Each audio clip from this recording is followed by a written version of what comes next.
നമ്മുടെ പുതിയൊരു വീഡിയോയിലേക്ക് സ്വാഗതം. അപ്പോൾ ഇന്ന് ഞാൻ കൊണ്ടുവന്നിരിക്കുന്നത് ഹോണ്ടയുടെ ഏറ്റവും പുതിയ അപ്ഡേഷനുമായിട്ട് വന്നിട്ടുള്ള ആക്ടിവ 125 2025 മോഡലിൻ്റെ വ്യത്യാസങ്ങളും അതിൽ വന്നിട്ടുള്ള ചേഞ്ചസ് എന്തെല്ലാമാണെന്ന് നിങ്ങളെ അറിയിക്കാൻ വേണ്ടിയാണ്. അപ്പോൾ ആദ്യമായിട്ടാണ് എൻ്റെ ചാനൽ കാണുന്നതെങ്കിൽ എൻ്റെ ചാനൽ സബ്സ്ക്രൈബ് ചെയ്യുക. തൊട്ടടുത്തുള്ള ബെല്ലൈക്കൺ അമർത്തുകയാണെങ്കിൽ ഞാൻ ചെയ്യുന്ന ഇതുപോലുള്ള എല്ലാ വീഡിയോസും നിങ്ങൾക്ക് നോട്ടിഫിക്കേഷനായിട്ട് ലഭിക്കുന്നതായിരിക്കും. അപ്പോൾ നമുക്ക് നേരെ വീഡിയോയിലേക്ക് കിടക്കാം. വണ്ടി ഓവറോൾ ഒന്ന് കാണാം അല്ലേ. അപ്പോൾ വണ്ടി ഓവറോൾ കാണുമ്പോൾ തന്നെ നിങ്ങൾക്ക് മനസ്സിലാകും ഒരുപാട് മാറ്റങ്ങൾ ഈ വണ്ടിയിൽ കൊണ്ടുവന്നിട്ടുണ്ട്. ഇത്രയും നാൾ ഹോണ്ട ഇറക്കിക്കൊണ്ടിരുന്ന 125 അല്ലെങ്കിൽ ആക്റ്റീവ എന്ന് പറയുന്ന വണ്ടികളെല്ലാം ഒരു മാറ്റവും ഇല്ല എന്നാണ് നമ്മൾ കരുതിയിരുന്നതും അതുപോലെ തന്നെ മാറ്റങ്ങൾ കൊണ്ടുവരുന്നില്ല എന്നാണ് പ്രതീക്ഷിച്ചിരുന്നത്. 2025 മോഡൽ വണ്ടി വരുമ്പോൾ നമ്മൾ അങ്ങനെ തന്നെ പ്രതീക്ഷിച്ചിരുന്നുവെങ്കിലും ഒരുപാട് മാറ്റങ്ങൾ നമുക്ക് ഹോണ്ട ഈ പ്രാവശ്യം തന്നിട്ടുണ്ട്. അപ്പോൾ അതെന്തൊക്കെയാണെന്ന് നമുക്ക് നോക്കാം. ആദ്യം തന്നെ നോക്കുകയാണെങ്കിൽ തന്നെ ഹെഡ്ലൈറ്റിൻ്റെ ഭാഗവും കവർ ഹാൻഡിലിൻ്റെ ഭാഗവും ഈ ഒരു ഭാഗം തന്നെ നമുക്ക് കാണുമ്പോൾ തന്നെ അറിയാം വന്നിട്ടുള്ള ഒരു മാറ്റം എന്താണെന്നുള്ളത്. വേറൊന്നുമല്ല, നല്ല അടിപൊളി ഒരു ക്രോം ഫിനിഷും അതുപോലെ ഹെഡ്ലൈറ്റിൻ്റെ വലുപ്പം ഒന്ന് ഷോർട്ടാക്കി അത് ക്യൂട്ട്നെസ് നിലനിർത്തുന്ന രീതിക്കുള്ള ഒരു ക്യൂട്ട് ഡിസൈനും കാര്യങ്ങളൊക്കെ തന്നിട്ടുണ്ട്. അതുപോലെ തന്നെ നമുക്ക് അതിൻ്റെ ഇവിടെ ഇങ്ങനെ ഒരു സെപ്പറേറ്റ് ബ്ലാക്ക് ഭാഗം ഇവിടെ വന്നിട്ടുണ്ടായിരുന്നെങ്കിൽ ഇപ്പോൾ അതെടുത്ത് മാറ്റിയിട്ട് അതിന് പകരം ഒരു മനോഹരമായ ഡിസൈനിൽ ഒരു ഗാർണിഷ് ഇവിടെ കൊടുത്തിട്ടുണ്ട്. അപ്പോൾ അതിൻ്റെ പകരം കവർ ഹാൻഡിൽ ചെറുതാക്കിയിട്ട് ഒറ്റ പീസ് ആക്കി തീർത്തിട്ടുണ്ട്. അതുകൊണ്ട് ഒരുപാട് കംപ്ലയിൻസ് പറയുമ്പോൾ ഒരുപാട് നോയ്സ് നേരത്തെ വന്നിട്ടിരുന്ന ആ ഒരു പീസിൽ നിന്ന് വരാറുണ്ടായിരുന്നു. ആ ഒരു നോയ്സ് മറ്റ് പ്രശ്നങ്ങളല്ല, ഒരു നോയ്സ് വരാറുണ്ടായിരുന്നു വണ്ടിയിൽ നിന്ന്. അപ്പോൾ ആ നോയ്സ് ഈ വണ്ടിയിൽ ഇനി വരില്ല. അത് അവർ ഹോണ്ട പരിഹരിച്ചിട്ടുണ്ട്. നോക്കുമ്പോൾ തന്നെ നമുക്കറിയാം വളരെ ക്യൂട്ട്നെസ് ആയിട്ട് ഉള്ള ഒരു ലുക്കാണ് ഇപ്പോൾ ആ ലൈറ്റിനും ആ ഒരു കവർ ഹാൻഡിലിനും ആ ഗാർണിഷും എല്ലാം വന്നിരിക്കുന്നത്. അതാണ് ഒരു മാറ്റം എന്ന് പറയുന്നത്. അപ്പോട്ട് നോക്കുകയാണെങ്കിൽ മറ്റു മാറ്റങ്ങളൊന്നുമില്ല. പഴയ പോലെ വന്നിട്ടുള്ള ഒരു മാറ്റങ്ങളൊക്കെ തന്നെ. ആ ഒരു മഡ് ഗാർഡ് അത് തന്നെ വന്നിട്ടുണ്ട്. ആ സെൻറ്റർ കവർ അതുപോലെ അത് വന്നിട്ടുണ്ട്. ഇവിടെ ഒരു ഗാർണിഷ്, സൈഡിലെ 2 കവർ, ഇൻഡിക്കേറ്റർ അതെല്ലാം പഴയ ആ വീഡിയോക്കകത്ത് ഞാൻ ചെയ്തിട്ടുണ്ട്. ആ പഴയ ആ വണ്ടിയുടെ കൂട്ട് തന്നെ നമുക്കറിയാവുന്ന പോലെ തന്നെ ആയിരുന്നു വന്നുകൊണ്ടിരിക്കുന്നത്. അടുത്ത ഒരു മാറ്റം എന്താണെന്ന് ചോദിച്ചു കഴിഞ്ഞാൽ വണ്ടിയുടെ ഈ ഒരു ഭാഗം കണ്ടില്ലേ. ഈ ഒരു ഭാഗം എന്ന് പറയുമ്പോഴത്തേക്കും പുറവശം ഈ രണ്ട് സൈഡിലെയും ഭാഗത്താണ് ഒരു മാറ്റം വന്നിരിക്കുന്നത്. വേറൊന്നുമല്ല, നേരത്തെ വന്നുകൊണ്ടിരുന്നത് നമുക്ക് ഒരു മെറ്റൽ ബോഡി ആയിരുന്നുണ്ടെങ്കിൽ ഈ പ്രാവശ്യം നമുക്ക് ഹോണ്ട നൽകിയിരിക്കുന്നത് ഒരു ഫൈബർ ബോഡിയാണ്. ഒരു ഫൈബർ ബോഡിയാണ് നമുക്ക് തന്നിരിക്കുന്നത്. നേരത്തെ മെറ്റൽ ബോഡി എടുത്ത് മാറ്റിയതിന് ശേഷം നമുക്ക് അവിടെ തന്നിരിക്കുന്നത് ഒരു ഫൈബർ ബോഡിയാണ്. അത് മാത്രമല്ല, നമുക്ക് നേരത്തെ വന്നിട്ടിരുന്ന എംബ്ലം ഇവിടെ നിന്ന് ഹോണ്ട ആക്റ്റീവ 125 എന്ന് എഴുതിയിരിക്കുന്ന എംബ്ലം വന്നിട്ടുണ്ട്. 2 സൈഡിലെ എംബ്ലം വന്നിട്ടുണ്ട്. 2 സൈഡിലെ എംബ്ലത്തിന് നല്ല രീതിയിൽ മാറ്റം വന്നിട്ടുണ്ട്. അത് മാറ്റിയിട്ട് ചെറിയ ഒരു ഒതുങ്ങിയ നല്ല ബോഡി ഫിനിഷിങ്ങോട് കൂടി ഒരു ക്രോം ഫിനിഷ് വന്നിട്ടുള്ള ആ ആക്റ്റീവ 125 എന്ന് പറയുന്ന ആ ഒരു എംബ്ലം നമുക്ക് തന്നിട്ടുണ്ട്. അതുപോലെ തന്നെ മറ്റൊരു കാര്യം നോക്കുകയാണെന്നുണ്ടെങ്കിൽ വന്നിട്ടുള്ള സീറ്റിൻ്റെ സൈസ് അവർ ലെങ്ത് ശകലം കുറച്ചിട്ടുണ്ട്. ഒരുപാടില്ല, കുറച്ച് അവർ കുറച്ചിട്ടുണ്ട്. വണ്ടി ഒന്നുകൂടെ ഒതുക്കി ഭയങ്കരമായിട്ടൊരു ക്യൂട്ട് ലുക്കിലാക്കിയിട്ടുണ്ട്. നേരത്തെ ഒരു വലിയ ഒരു വണ്ടി ആയിരുന്നുണ്ടെങ്കിൽ ഇപ്പം നോക്കുമ്പോൾ ഒരു ചെറിയ വണ്ടിയായിട്ട് നമുക്ക് തോന്നുന്നുണ്ട്. ആക്റ്റീവ ആ സൈസ് തന്നെ ആയിട്ടുണ്ട്. ആക്റ്റീവ 125 എന്ന് നമുക്ക് കാണുമ്പോൾ അറിയാൻ പറ്റും. അത് വലിയൊരു മാറ്റമാണ്. നേരത്തേക്ക് പറയുന്നുണ്ടായിരുന്നു 125 എടുക്കാൻ ആഗ്രഹമുള്ളവർക്ക് ഭയങ്കര ഇഷ്ടപ്പെട്ട വണ്ടിയാണ്. പക്ഷേ ഒരു കാര്യം, വണ്ടിക്ക് കുറച്ച് വെയിറ്റ്, കുറച്ച് വലിപ്പം കൂടുതലുണ്ട്. അതുകൊണ്ട് കാലെത്തുന്നില്ല, അല്ലെങ്കിൽ ഹാൻഡിൽ ചെയ്യാൻ ബുദ്ധിമുട്ട്, അങ്ങനെ കുറേ കംപ്ലയിൻറ്റ്സ് വരുന്നുണ്ടായിരുന്നു. ഇനി അതൊന്നും പേടിക്കേണ്ട യാതൊരുവിധ കാര്യമില്ല. കാരണം വണ്ടിയുടെ ഹൈറ്റിൽ കുറച്ച് വ്യത്യാസം വന്നിട്ടുണ്ട്. അത് കാഴ്ചയിൽ നമുക്കറിയാൻ പറ്റുന്നുണ്ട്. ശകലം വ്യത്യാസം വന്നിട്ടുണ്ട്. അതുപോലെ തന്നെ ബോഡിയുടെ വെയിറ്റ്, ഫൈബർ ബോഡി ആയതിനാൽ ബോഡി വെയിറ്റ് കുറഞ്ഞിട്ടുണ്ട്. അതുപോലെ തന്നെ സീറ്റിൻ്റെ വലിപ്പം അവർ കുറച്ചിട്ടുണ്ട്. അതുപോലെ തന്നെ വേറൊരു മാറ്റം എന്ന് പറയുന്നത് ഇതിൻ്റെ ക്യാരിയർ നോക്കുമ്പോൾ എല്ലാ 125 വന്നുകൊണ്ടിരുന്നത് ഇതിനിടയ്ക്ക് ഒരു പ്രീമിയം എഡിഷനൊക്കെ ഇറങ്ങിയിരുന്നു. പക്ഷേ അതൊരു സ്ഥിരമായിട്ട് ഇറങ്ങുന്ന ആ ഒരു മോഡലല്ല. പക്ഷേ പ്രീമിയം എഡിഷൻ എന്ന് പറയുമ്പോഴത്തേക്കും അത് ആ ഒരു ലിമിറ്റഡ് എഡിഷൻ എന്ന രീതിയിൽ ഇറക്കിയ വണ്ടിയാണ്. പക്ഷേ ഇനി മുതൽ നമുക്ക് കിട്ടുന്ന 125 എല്ലാ വണ്ടിയുടെയും ക്യാരിയർ ഈ പറഞ്ഞ പോലെ ഒരു മാറ്റ് ഗ്രേ ഫിനിഷിലായിരിക്കും കിട്ടുന്നത്. സിൽവർ കളറായിരുന്നു നേരത്തെ വന്നുകൊണ്ടിരുന്നതെങ്കിൽ ഇപ്പോൾ അത് മാറ്റിയിട്ട് മാറ്റ് ഗ്രേ ഫിനിഷിലേക്ക് മാറ്റിയിട്ടുണ്ട്. ഇതിൻ്റെ ടെയിലൈറ്റും കാര്യങ്ങളൊക്കെ ആ പഴയ ടെയിലൈറ്റും കാര്യങ്ങളൊക്കെ തന്നെ തന്നിട്ടിരിക്കുന്നത്. പെട്രോൾ ക്യാപ്പ് കാര്യങ്ങൾ, ഇതിൻ്റെ മഡ് ഗാർഡ് കാര്യങ്ങൾ, അതുപോലെ തന്നെ സൈലൻസർ, അങ്ങനെയുള്ള കാര്യങ്ങളെല്ലാം. സൈലൻസറിന് വ്യത്യാസമുണ്ട്. സൈലൻസറിന് വന്നുള്ള മാറ്റം എന്ന് പറയുമ്പോഴത്തേക്കും നേരത്തെ പറഞ്ഞിട്ടുള്ള ആ ഒരു ഓക്സിജൻ സെൻസർ നേരത്തെ അങ്ങ് അകത്തായിരുന്നുവെങ്കിൽ ഈ പ്രാവശ്യം ഓക്സിജൻ സെൻസർ വെളിയിലാണ് നമുക്ക് തന്നിരിക്കുന്നത്. എല്ലാ വണ്ടിയും ഇനി മുതൽ അങ്ങനെയായിരിക്കും കിട്ടുന്നത്.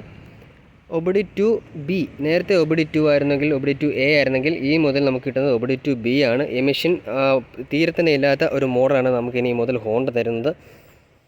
അതുപോലെ തന്നെ നോക്കുകയാണെന്നുണ്ടെങ്കിൽ മറ്റൊരു മാറ്റം എന്ന് പറയുന്നത് വേറൊന്നുമല്ല, ഇതിൻ്റെ കിക്കറിൻ്റെ കവറാണ്. ഈ കാണുന്ന ബ്ലാക്ക് കവർ മറ്റുള്ള വണ്ടികളെല്ലാം കിട്ടിക്കൊണ്ടിരുന്നത് ഒരു സിൽവർ കളറായിരുന്നുണ്ടെങ്കിൽ ഇപ്പോൾ ആദ്യമായിട്ടാണ് ഹോണ്ടയുടെ ആക്റ്റീവ 125-ൽ മറ്റ് വണ്ടികളിൽ കാണുന്നുണ്ട്. ആക്റ്റീവ 125-ൽ ആ സിൽവർ കളർ മാറ്റിയിട്ട് ഇപ്പം നമുക്കൊരു ബ്ലാക്ക് കളറായിട്ട് നമുക്ക് ഇപ്പോൾ ഇവിടെ കിട്ടുന്നുണ്ട്.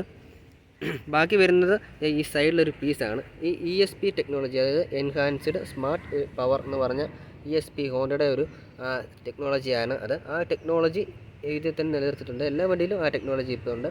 അപ്പോൾ അത് നേരത്തെ സ്റ്റിക്കർ വന്നുകൊണ്ടിരുന്നത് താഴെയായിരുന്നു. അപ്പം ഈ ഒരു ഭാഗത്തായിട്ടാണ് വന്നുകൊണ്ടിരുന്നത്, ഫിൽറ്റർ ബോക്സിലായിരുന്നു. ഇപ്പോൾ ഫിൽറ്റർ ബോക്സ് അടിക്കണമെന്നുണ്ടെങ്കിൽ ഇവിടെ ഒരു പീസ് ആക്കിയിട്ട് ആ പീസ് റിമൂവിന് ശേഷം മാത്രമേ ഫിൽറ്റർ ബോക്സ് അടിക്കാൻ പറ്റത്തുള്ളൂ. അപ്പോൾ ഇവിടെ ഒരു അഡീഷണൽ ഒരു പീസ് അവർ കൊണ്ടുവന്നിട്ടുണ്ട്. അത് മാത്രമല്ല ഈ പറഞ്ഞ ഫിൽറ്റർ ബോക്സും അവർ ചേഞ്ച് ചെയ്തിട്ടുണ്ട്. നേരത്തെ വന്നുകൊണ്ടിരുന്ന ഫിൽറ്റർ ബോക്സ് മറ്റു രീതിക്കായിരുന്നെങ്കിൽ ഈ പ്രാവശ്യം വരുന്ന ഫിൽറ്റർ ബോക്സും ഇതുപോലെ ചേഞ്ച് ആയിട്ട് നോക്കുവാണെങ്കിൽ സൈഡ് സ്റ്റാൻഡും കാര്യങ്ങളും എല്ലാം ഇൻബിൽറ്റായിട്ട് വരുന്ന ഒരു മോഡലാണ്. പഴയ വണ്ടിയിലും അങ്ങനെ വന്നുകൊണ്ടിരുന്നിട്ടുണ്ട്. പിന്നെ വേറൊരു മാറ്റം എന്ന് പറയുന്നത് ഈ വണ്ടിയുടെ സീറ്റ് കവർ, അതുപോലെ തന്നെ ഇന്നർ കവർ, അതുപോലെ തന്നെ പ്ലാറ്റ്ഫോം, അങ്ങനെയുള്ള കാര്യങ്ങളെല്ലാമാണ്. ഇതെല്ലാം വന്നിരിക്കുന്നത് ഒരു ബ്രൗൺ കളറിലാണ്. നേരത്തെ വന്നുകൊണ്ടിരുന്നതെല്ലാം ഒരു ബ്ലാക്ക് കളറും ഒരു ഗ്രേ കളർ അങ്ങനെയുള്ള കളറിലൊക്കെ ആണെങ്കിൽ ഈ പ്രാവശ്യം നമുക്ക് ഹോണ്ട തന്നിട്ടിരിക്കുന്നത് ബ്രൗൺ കളറാണ്. അതിമനോഹരമായ ഒരു ഫിനിഷിങ്ങിലാണ് തന്നിട്ടുള്ളത്. ഇതിന് മുമ്പും ഈ കളർ ഇറങ്ങിയിട്ടുണ്ടെങ്കിൽ അത് ലിമിറ്റഡ് എഡിഷൻ മോഡലായിരുന്നു. പക്ഷേ ഇനി മുതൽ നമുക്ക് കിട്ടുന്ന വണ്ടികളിലെല്ലാം ഈ ഒരു കളറിലായിരിക്കും വണ്ടി നമുക്ക് കിട്ടുക. ഇതിൽ മറ്റൊരു മാറ്റം എന്ന് പറയുന്നത് വണ്ടിയിൽ ഒരു USB പോർട്ട് നമുക്ക് ഹോണ്ട തന്നിട്ടുണ്ട്. അത് നോക്കുകയാണെങ്കിൽ ടൈപ്പ് C മോഡൽ പോർട്ടാണ് തന്നിട്ടുള്ളത്. നേരത്തെ ഉള്ള വണ്ടികളിലും മറ്റു വണ്ടികളിലൊക്കെ ഒരുമാതിരിപ്പെട്ട വണ്ടികളെല്ലാം ടൈപ്പ് A വരുന്നെങ്കിൽ ഈ പ്രാവശ്യം നമുക്ക് ഹോണ്ട തന്നിരിക്കുന്നത് ഈ ഒരു ചാർജിങ് പോർട്ട് തന്നിരിക്കുന്നത് C പോർട്ടിലാണ് ചാർജിങ് പോർട്ട് തന്നിരിക്കുന്നത്. അതുപോലെ തന്നെ ഇതേ ഇവിടെ ഒരു ലോക്കും കാര്യങ്ങളൊക്കെ തന്നിട്ടുണ്ട്. ലോക്കിലൊക്കെ ഒരുപാട് മാറ്റങ്ങളും കാര്യങ്ങളും വന്നിട്ടുണ്ട്. ലോക്ക്, അതുപോലെ ഇവിടെ പോക്കറ്റ്, ഈ പോക്കറ്റും കാര്യങ്ങളെല്ലാം പഴയ വണ്ടികളുണ്ടായിരുന്നു, ഈ ലോക്കും ഉണ്ടായിരുന്നു. പക്ഷേ ഇതിലൊക്കെ ചെറിയ മോഡൽ ചെറിയ മാറ്റങ്ങൾ മാത്രം ഹോണ്ട വരുത്തിയിട്ടുണ്ട്. അതുപോലെ നോക്കുകയാണെന്നുണ്ടെങ്കിൽ ഈ കാണുന്ന ഒരു പോർഷൻ, ഈ കാണുന്ന പോർഷന് ചെറിയൊരു മാറ്റം വന്നിട്ടുണ്ട്. ഏറ്റവും വലിയ മാറ്റം എന്ന് പറയുന്നത് കണ്ടില്ലേ, ഈ കാണുന്ന നമുക്ക് ഡിജിറ്റൽ മീറ്റർ ഹോണ്ട നമുക്ക് തന്നിട്ടുണ്ട്. നമുക്ക് ഡിജിറ്റൽ മീറ്റർ ഒന്ന് ഓണാക്കി നോക്കാം. കീ ഓണാക്കി നോക്കുമ്പം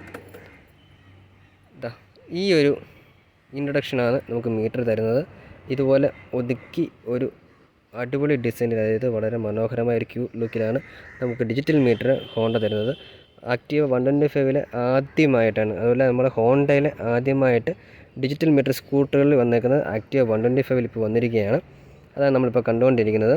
അതുമാത്രമല്ല ഇതിന് മറ്റൊരു മാറ്റം എന്ന് പറയുന്നത് ഇതിൻ്റെ സ്വിച്ചസ് നോക്കാം. ഇതിൻ്റെ സ്വിച്ചസാണ് മറ്റൊരു മാറ്റം എന്ന് പറയുന്നത്. വേറൊന്നുമല്ല, ഡിമ്മർ, ബ്രൈറ്റ്, പാസ് അതെല്ലാം പഴയ പോലെ തന്നെ. ഇവിടെ ഒരു ജോയ്സ്റ്റിക്ക് വന്നിട്ടുണ്ട്. നമുക്ക് ഈ ജോയ്സ്റ്റിക്ക് വഴിയാണ് നമുക്ക് ഇതിൻ്റെ മീറ്റർ കൺട്രോൾ ചെയ്യുക. ഈ ജോയ്സ്റ്റിക്കിൽ വലത്തോട്ട് ഞെക്കുന്ന സമയത്ത് നിങ്ങൾക്ക് കാണാം പെട്രോളിൻ്റെ ഓപ്ഷൻ വരുന്നുണ്ട്, അതുപോലെ തന്നെ കിലോമീറ്ററിൻ്റെ ഓപ്ഷൻ വരുന്നുണ്ട്, സെറ്റിങ്സ് വരുന്നത്. സെറ്റിങ്സ് വന്നു കഴിയുമ്പോൾ ഒന്ന് റൈറ്റ് ക്ലിക്ക് ചെയ്യുമ്പോഴത്തേക്ക് ആ സെറ്റിങ്സ്, അതിൻ്റെ ഫംഗ്ഷന്, ഡിസ്പ്ലേയുടെ കാര്യങ്ങളെല്ലാം ചെയ്യാം, ജനറൽ കാര്യങ്ങളെല്ലാം ചെയ്യാം, സർവീസിൻ്റെ കാര്യങ്ങളെല്ലാം ചെയ്യാം. ആ സർവീസിൻ്റെ കാര്യങ്ങൾ വന്നതിന് ശേഷം ഒന്ന് റൈറ്റ് ക്ലിക്ക് ചെയ്യുക, അതിൻ്റെ മെയിൻ്റനൻസിൻ്റെ ഉള്ള കാര്യങ്ങളെല്ലാം നമുക്കത് കിട്ടും. അതായത് periodic maintenance, oil change, warning information, battery voltage, അങ്ങനെയുള്ള എല്ലാ കാര്യങ്ങളും നമുക്ക് അറിയാൻ പറ്റും. ഒന്നൂടെ ബൈക്ക് അടിക്കാൻ ലെഫ്റ്റ് സൈഡിൽ ഞെക്കിയാൽ മതി. നേരെ താപ്പോട്ട് വരികയാണെന്നുണ്ടെങ്കിൽ തന്നെ സിസ്റ്റം ഇൻഫർമേഷൻ കാര്യങ്ങളെല്ലാം സോഫ്റ്റ്വെയർ കാര്യങ്ങൾ, അതിൻ്റെ ഉള്ള എല്ലാ കാര്യങ്ങളും ഈ വണ്ടിയിൽ നമുക്ക് ഈ മീറ്ററിൽ അറിയാൻ പറ്റുന്നതാണ്. ഒരു കാര്യം മാത്രമേ ഉള്ളൂ, ഇതിൻ്റെ ബ്ലൂടൂത്ത് കണക്ടിവിറ്റി വരുന്നത് വണ്ടിയുടെ ടോപ്പ് വേരിയൻ്റായ H സ്മാർട്ടിലായിരിക്കും ബ്ലൂടൂത്ത് കണക്ടിവിറ്റിയും നാവിഗേഷൻ അങ്ങനെയുള്ള കാര്യങ്ങളെല്ലാം വരുന്നത്. ഇത് നമുക്ക് ബ്ലൂടൂത്ത് കണക്ടിവിറ്റി കാര്യങ്ങളൊന്നും വരുന്നില്ല. പറഞ്ഞ പോലെ തന്നെ സീറ്റിൻ്റെ ആയാലും, ഈ പറയുന്ന സ്റ്റെപ്പ് ഫ്ലോറിൻ്റെ ആയാലും, ഈ പറയുന്ന ഇന്നർ കവറിൻ്റെ ആയാലും, അതുപോലെ തന്നെ RR കവറിൻ്റെയും കളർ, ഈ പറയുന്ന ഈ ഒരു പോർഷൻ്റെ കളറുകൾ മൊത്തം ഒറ്റ ബ്രൗൺ കളറിലാക്കി വളരെ ഭംഗിയായി ഹോണ്ട ചെയ്തിട്ടുണ്ട്. കാര്യങ്ങളെല്ലാം പഴയ സ്വിച്ചസ് തന്നെയാണ്. ഫോണ്, ഇൻഡിക്കേറ്റർ അസംബ്ലി, അതുപോലെ തന്നെ ഡിമ്മ്, ബ്രൈറ്റ്, പാസ് ഉള്ള കാര്യങ്ങൾ. പിന്നെ ഒരു ചെറിയ ഒരു പ്രോബ്ലം, ഒരു ഡൗട്ട് എന്ന് പറയുന്നത് വേറെ ഒന്നുമല്ല. വണ്ടിയുടെ ഓട്ടത്തിൽ നമ്മൾ ഇൻഡിക്കേറ്റർ ഇടുമ്പോൾ നേരത്തെ ഈ ഒരു ഭാഗത്തായിട്ട് ഇൻഡിക്കേറ്റർ അങ്ങോട്ടും ഇങ്ങോട്ടും ഇവിടെ ഒരു പോർഷൻ വരുന്നത്, അപ്പോൾ അറിയാതെ കൈ അങ്ങോട്ട് പോകുന്നതായിട്ട് എനിക്ക് ഫീൽ ചെയ്തിട്ടുണ്ട്. അപ്പം ഇൻഡിക്കേറ്റർ തൊട്ട് താഴെയാണ്. അത് ചെറിയൊരു മാറ്റമാണ് ഈ RR കവറിലെ സ്വിച്ച് അസംബ്ലിയിലും എല്ലാം വന്നിട്ടുള്ളത്. അത് കുറച്ച് ഉപയോഗിച്ച് കഴിയുമ്പോൾ ഈ വണ്ടി നമ്മൾ സ്വന്തമായിട്ട് കുറച്ച് ഉപയോഗിച്ച് കഴിയുമ്പോഴത്തേക്ക് അതിൽ മാറ്റങ്ങൾ നമുക്ക് വരും. മറ്റൊരു മാറ്റം എന്ന് പറയുന്നത് വേറൊന്നുമല്ല, നമുക്ക് PS ബ്ലൂവും അതുപോലെ തന്നെ ഒരു മാറ്റ് ആക്സിസ് ഗ്രേ എന്ന് പറഞ്ഞൊരു കളറും പുതിയതായിട്ട് ഹോണ്ട നമുക്ക് കൊണ്ടുവന്നിട്ടുണ്ട്. ഡിയോയിൽ അത് വന്നിട്ടുണ്ട്. DO 125 അതിന് മുമ്പ് വന്നത്. അപ്പോൾ ഈ പ്രാവശ്യം നമുക്ക് ആക്റ്റീവ 125-ലും ആ ഒരു വളരെ ഭംഗിയേറുന്ന കളർ കൊണ്ടുവന്നിട്ടുണ്ട്.